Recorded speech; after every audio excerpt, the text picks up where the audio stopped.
Hello बच्चों। आज हम बात करते हैं माइक्रोब्स इन ह्यूमन वेलफेयर के बारे में कि माइक्रोब्स का ह्यूमन वेलफेयर में क्या यूजेस है। तो ये चैप्टर जो है हमारा ये है 8 से 12 मार्क्स का है। सो 2 से 3 क्वेश्चंस हमें इस चैप्टर से देखने को मिलते हैं। तो फर्स्ट हमें हमारे पास माइक्रोब्स कि माइक्रोब्स क्या होते हैं। तो माइक्रोब्स होते हैं लिविंग ऑर्गेनिजम्स जो हमें हर जगह देखने को मिलते हैं, चाहे वो सोइल है, चाहे वो वाटर है, चाहे वो एयर है, चाहे ह्यूमन ऑर्गेनिज्म ही क्यों ना है, चाहे प्रोटिस्ट क्यों ना है। फिर बात करते हैं कि ये माइक्रोब्स होते क्या हैं। तो ये माइक्रोब्स प्रोटोजोन्स भी हो सकते हैं, बैक्टीरिया भी हो सकते हैं, फंगी, वायरस, वायरोइड्स कुछ भी हो सकता है। ओके। फिर हम बात करते हैं कि अगर हम माइक्रोब्स की स्टडी करते हैं तो हम उस ब्रांच को क्या बोलते हैं। तो वो ब्रांच है माइक्रोबायोलॉजी, जहां पर स्टडी करते हैं हम माइक्रोब्स की, यानी कि स्मॉलेस्ट ऑर्गेनिजम्स की स्टडी करते हैं। फिर देखते हैं कि माइक्रोब्स जो होते हैं वो यूजफुल के साथ साथ डिजीज भी कॉज करते हैं ह्यूमन बींग्स के अंदर। ठीक है। चाहे वो डिजीज कॉमन कोल्ड ही क्यों ना हो, चाहे वो डिजीज किसी तरीके का फीवर ही क्यों ना हो। फिर देखते हैं कि माइक्रोब्स का हाउस होल्ड के अंदर क्या यूजेस है। तो माइक्रोब्स का हाउस होल्ड के अंदर यूज फर्स्ट ऑफ ऑल है कर्ड।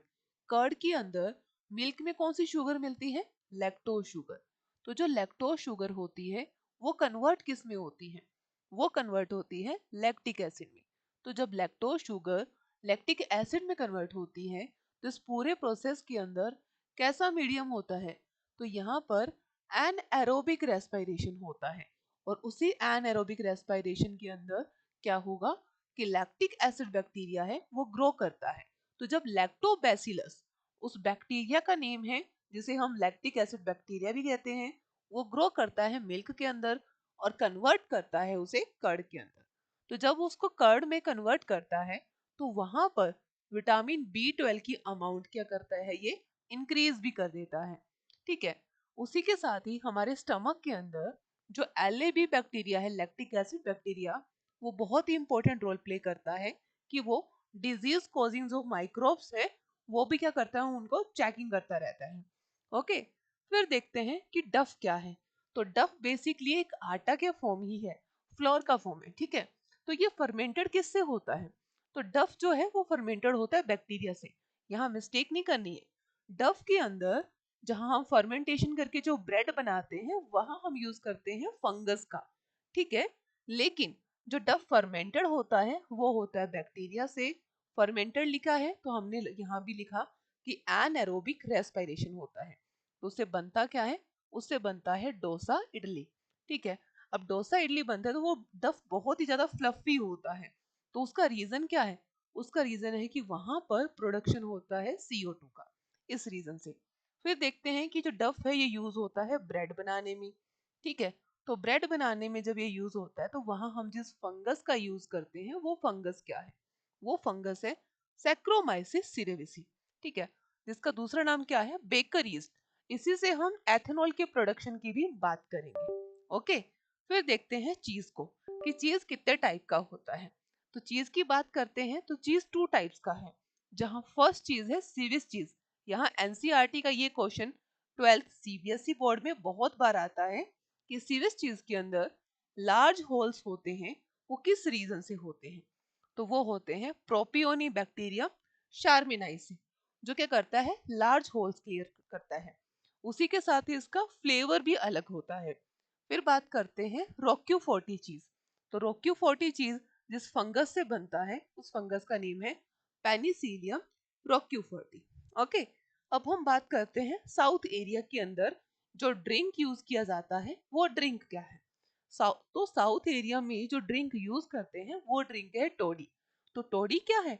टोडी है एक ऐसा ट्रेडिशनल ड्रिंक जो फर्मेंटेड करा जाता है पाम ट्री से। ठीक है। तो पाम ट्री पर जब कट लगाते हैं तो उस कट से जो लिक्विड निकलता है उस लिक्विड को कवर करके रख दिया जाता है। ठीक है। कवर करके रख रहे हैं मतलब एयर की प्रेजेंस नहीं कर रहे हैं, तो हमने यहाँ वर्ड यूज किया है फर्मेंटिंग। ओके। फिर देखते हैं माइक्रोब्स का इंडस्ट्रियल एरिया में क्या क्या यूज है। तो जब माइक्रोब्स का इंडस्ट्रियल एरिया में देखते हैं तो फर्स्ट ऑफ ऑल देखते हैं केमिकल फॉर्म में क्या है। तो केमिकल फॉर्म में मिलने वाला एस्परजिलस नाइगर, जिससे बनता है सिट्रिक एसिड। तो ये एस्परजिलस नाइगर क्या है? फंगस है। ठीक है। फिर बात करते हैं एसिटोबैक्टर एसिटी, जिससे बनता है एसिटिक एसिड। ये क्या है? तो ये है बैक्टीरिया, एसिटोबैक्टर, नेम से ही हमें पता लग रहा है। फिर है लैक्टोबैसिलस, ये भी क्या है? बैक्टीरिया, जिससे बनता है लैक्टिक एसिड। फिर बात करते हैं बैक्टीरिया क्लोस्ट्रीडियम ब्यूटालिकम, जिससे बनता है ब्यूटेरिक एसिड। ठीक है, अब यहाँ पर नेक्स्ट हम जो देखेंगे वो है एंजाइम। तो एंजाइम कौन सा यूज हो रहा है? एंजाइम है लाइपेज एंजाइम, जो क्या करता है, हमारे क्लॉथ्स पर लगने वाले जो ऑयली स्टेन्स लग जाते हैं बड़े बड़े, तो हम जब उनको लॉन्ड्री में देते हैं ड्राई क्लीन करवाने के लिए, वॉश करवाने के लिए, तो वहां यूज किया जाता है लाइपेज एंजाइम, जो करता क्या है, ऑयली स्टेन्स को रिमूव करता है। तो एज अ डिटर्जेंट यूज करते हैं। फिर बात करते हैं स्टेप्टोकाइनेज। तो स्टेप्टोकाइनेज जो एंजाइम है, इसका यूज क्या है? तो सब स्टेप्टोकाइनेज जो एंजाइम है वो बनता है बैक्टीरिया से। ठीक है, तो यहाँ जो स्टेप्टोकोकस बैक्टीरिया है, ये कैसा बैक्टीरिया है? ये है राउंड शेप बैक्टीरिया। ठीक है, क्वेश्चन बन सकता है। तो स्टेप्टोकोकस जो राउंड शेप बैक्टीरिया है, इसका यूज होता है क्लोट बस्टर के लिए। क्लॉट बस्टर मतलब हम देखते हैं कि जो हमारी ब्लड वेसल्स होती हैं उनमें क्लॉट बन जाता है। ठीक है, तो उसी क्लॉट को रिमूव करने का काम ये करता है। तो हम इसे क्या बोलते हैं? Clot buster during myocardial infection, यानी कि हार्ट के अंदर जब कार्डियल अरेस्ट होता है, ब्लड वेसल्स के अंदर क्लॉट बन जाता है, उस टाइम इसको यूज करते हैं। फिर देखते हैं पैक्टिनेज। तो पैक्टिनेज और प्रोटीनेज एंजाइम हम बहुत टाइप के पैकिंग वाले जूस यूज करते हैं। तो उन जूस को प्रिजर्वेटिव की फॉर्म में, उन जूस में कुछ माइक्रोब्स फालतू में ग्रो ना हो, जिससे वो खराब ना हो, उसके लिए यूज करते हैं pectinase and protease enzyme. Okay, फिर देखते हैं बायोरिएक्टिव मॉलिक्यूल्स। ठीक है, तो बायोरिएक्टिव जो मॉलिक्यूल्स हैं ये है क्या? तो यहाँ पर ट्राइकोडर्मा पॉलीस्पोरम जो है क्या? तो ये है एक फंगस, जिससे बनता है साइक्लोस्पोरिन ए। अब ये जो ट्राइकोडर्मा पॉलीस्पोरम से बनने वाला साइक्लोस्पोरिन ए है, इसका यूज होता है इम्यूनो सप्रेसिव एजेंट की फॉर्म में, जो करते हैं ऑर्गन ट्रांसप्लांटेशन। लाइक अगर किडनी का ट्रांसप्लांट करना है, ठीक है, या कोई और ऑर्गन है वो ट्रांसप्लांट करवाना है, उस वक्त जो इम्यूनो सिस्टम होता है, उसी इम्यूनो सिस्टम को क्या करना पड़ता है? तो उसे करना पड़ता है सप्रेस। तो वो सप्रेस करवाने के लिए, सप्रेस करने के लिए जो जरूरी है वो है साइक्लोस्पोरिन ए का इंजेक्शन। ओके, फिर देखते हैं मोनस्कस परप्यूरियस। इसका यूज होता है ब्लड के अंदर कोलेस्ट्रॉल का लेवल जब बढ़ जाता है, तो उस कोलेस्ट्रॉल के लेवल को, बढ़े हुए को कम करने के लिए। ठीक है, तो ब्लड में अगर हम बात करेंगे कोलेस्ट्रॉल का लेवल, तो उसे कम करने में यूज करते हैं मोनस्कस परप्यूरियंस का। इसे हम स्टेटिन्स भी कहते हैं। ठीक है, फिर बात करते हैं नेक्स्ट। तो नेक्स्ट है हमारे पास अल्कोहल। तो अल्कोहल के कौन कौन से प्रोडक्ट्स हैं? तो फर्स्ट है हमारे पास एथेनॉल, जो बनता है सैक्रोमाइसिस सेरेवेसिस से, जो है एक फंगस। ठीक है, फिर वाइन है, बियर है, ये ऐसे प्रोडक्ट है जो विदाउट डिस्टिलेशन बन जाते हैं, इसमें डिस्टिलेशन प्रोसेस नहीं किया जाता। बट विस्की, ब्रांडी, रम, ये ऐसे प्रोडक्ट है जहां पर डिस्टिलेशन करते हैं, जिसके लिए हम फर्मेंटेड ब्रोथ का यूज करते हैं। और फर्मेंटेड ब्रोथ है क्या? तो ब्रोथ है हमारे पास वो एक तरीके का कल्चर मीडियम, और फर्मेंटेड करवाया जाता है उनको किसमें? फर्मेंटर में। तो फर्मेंटर पता होना चाहिए क्या है? तो फर्मेंटर है प्रोडक्शन ऑन लार्ज स्केल। जब हमें लार्ज स्केल पर प्रोडक्शन करना है, उसके लिए हमें किसी ना किसी एक बर्तन या मीडियम की जरूरत होती है। उसी बर्तन या मीडियम या उस वेसल के ही लिए ही हम जो वर्ड यूज करते हैं वो है फर्मेंटर। ठीक है, फिर देखते हैं एंटीबायोटिक्स। एंटीबायोटिक्स मतलब केमिकल सब्सटेंस जिनको प्रोड्यूस करते हैं माइक्रोब्स को किल करने के लिए, जो माइक्रोब्स हमारी बॉडी के लिए क्या है? हार्मफुल हैं। तो हम देखें एज पर नेम, एंटी का मतलब किसके लिए है? अगेंस्ट। ठीक है, और बायोटिक वर्ड किसके लिए है? बायोटिक है लाइफ, कि लाइफ के अगेंस्ट। तो वो कौन सी लाइफ के अगेंस्ट है? वो जो चीजें हमारे लिए हार्मफुल है उन लाइफ के अगेंस्ट है। ठीक है, तो वहां यूज होते हैं एंटीबायोटिक्स।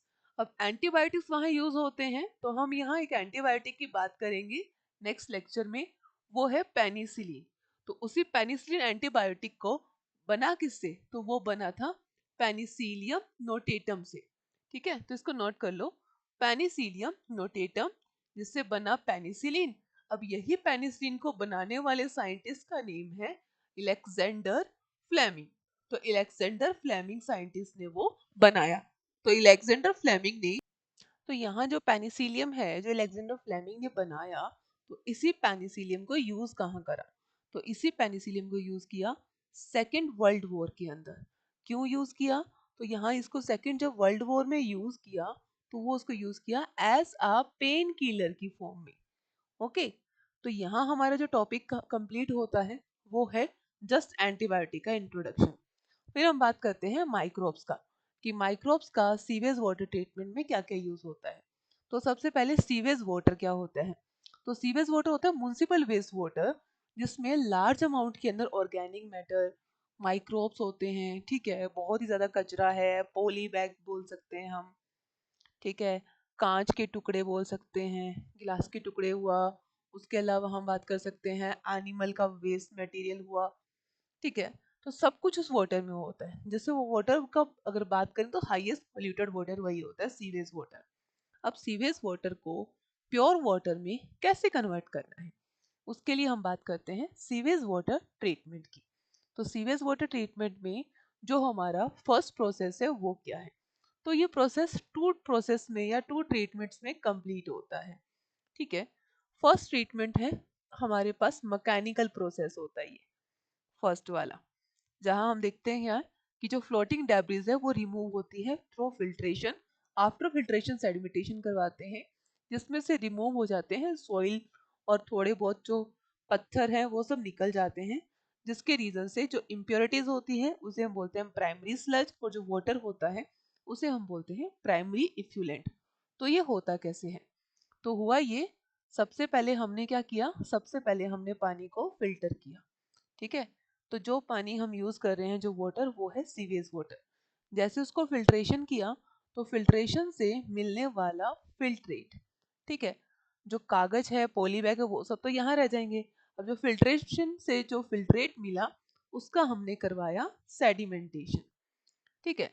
अब जब सेडिमेंटेशन करवाया, तो हमने उसको हाईएस्ट स्पीड पे रोटेट करवाया। रोटेट करवाने से मिट्टी और पार्टिकल्स नीचे रह गए, जिसके लिए हमने वर्ड यूज कर दिया कि ये तो भाई प्राइमरी स्लज है। अब जब ये प्राइमरी स्लज है, तो उसका हम फिर क्या करवाएंगे, फिर हम इसको लेके जाएंगे हमारे सेकेंडरी ट्रीटमेंट के अंदर, ठीक है। तो जो हमारा सेकेंडरी ट्रीटमेंट है उसको हम बोलते हैं बायोलॉजिकल प्रोसेस। बायोलॉजिकल प्रोसेस क्यों बोलते हैं, बायोलॉजिकल चीजें क्यों यूज हो रही हैं, बायोलॉजिकल क्लासेस क्यों चल रही है यहाँ पर? तो इसमें बायोलॉजिकल क्लासेस हम बात करेंगे प्रोसेस के उन माइक्रोब्स के लिए जो हम यहाँ यूज कर रहे हैं, ठीक है। तो फर्स्ट ऑफ ऑल हमने क्या किया, हमने पूरा का पूरा वाटर लिया, उस वाटर के ऊपर हमने इस तरीके से एरेशन टैंक से एयर पास करवाया। अब एयर पास करवाया, ये हमारे पास जो वाटर है ये है प्राइमरी इफ्लुएंट, ठीक है। अब इसके अंदर ये माइक्रोब्स हैं। अब जो एयर से माइक्रोब्स आए वो ये ऑरेंज कलर वाले माइक्रोब्स है, ठीक है। तो जब ये दोनों माइक्रोब्स आपस में जुड़ेंगे, यानी कि एयर वाले जो माइक्रोब्स है, जो एयर के अंदर जो बैक्टीरिया है, वो एयर माइक्रोब्स मतलब एयर में मिलने वाले बैक्टीरिया, प्लस जो इम्प्योरिटीज वाले हैं यानी कि प्राइमरी इफ्लुएंट के माइक्रोब्स, जब ये दोनों माइक्रोब्स आपस में जुड़ जाते हैं, तो हम इसके लिए एक टर्म यूज करते हैं फ्लॉक्स, ठीक है। अब यही जो फ्लॉक्स है ये है डाइजेशन का काम करेगा। तो यहाँ पर सारा डाइजेशन होगा, तो जितने भी इम्प्योरिटीज है वो यहाँ रह जाएगी, जिसे हम क्या बोलेंगे, जिसे हम बोलेंगे सेकेंडरी स्लज, ठीक है। अब जब सेकेंडरी स्लज है, तो यहाँ पे हम थोड़ी सी बात करेंगे बीओडी को लेकर, कि बीओडी क्या है, ठीक है। तो बीओडी होता है बायोलॉजिकल ऑक्सीजन डिमांड। जो किसकी डिमांड बताता है, ऑक्सीजन की डिमांड कहाँ बता रहा है, जो बोलता है कि 1 लीटर वाटर के अंदर जो ऑक्सीजन डिजोल्व है, उस ऑक्सीजन की डिमांड क्या है, अमाउंट क्या है, जो कि ऑर्गेनिकली या माइक्रोब्स उसको यूज कर रहे हैं, ठीक है। तो बेसिक हम क्या कहेंगे कि अगर वाटर कैसा है, सीवेज वाला वाटर है, तो उसकी बीओडी क्या होगी, तो उसकी बीओडी होगी सबसे ज्यादा, और वाटर अगर प्योर है तो उसकी बीओडी होगी कम। तो बीओडी इनवर्सली प्रोपोर्शनल होती है प्योर वाटर के, ओके। तो हम क्या कहेंगे, बीओडी ज्यादा तो वाटर कैसा है, इम्प्योर है। ठीक है, तो बीओडी ज्यादा है मतलब वो वाटर हुआ सीवेज वाटर। ओके, तो यहाँ हमने जब सीवेज वाटर ट्रीटमेंट करा तो आफ्टर सेकेंडरी ट्रीटमेंट हमें वाटर कैसा मिला, तो हमें वाटर मिला प्योर। तो ये था हमारा सीवेज वाटर ट्रीटमेंट। और ये सेटअप कहाँ किया गया, तो ये करा यमुना एक्शन प्लान। तो एक तो यमुना एक्शन प्लान करा और एक हमने करा गंगा रिवर के लिए, क्योंकि दोनों रिवर का जो वाटर था वो बहुत ही ज्यादा क्या था, पॉल्यूटेड था। ओके, तो यहाँ हमारा कंप्लीट होता है sewage water treatment. Thank you.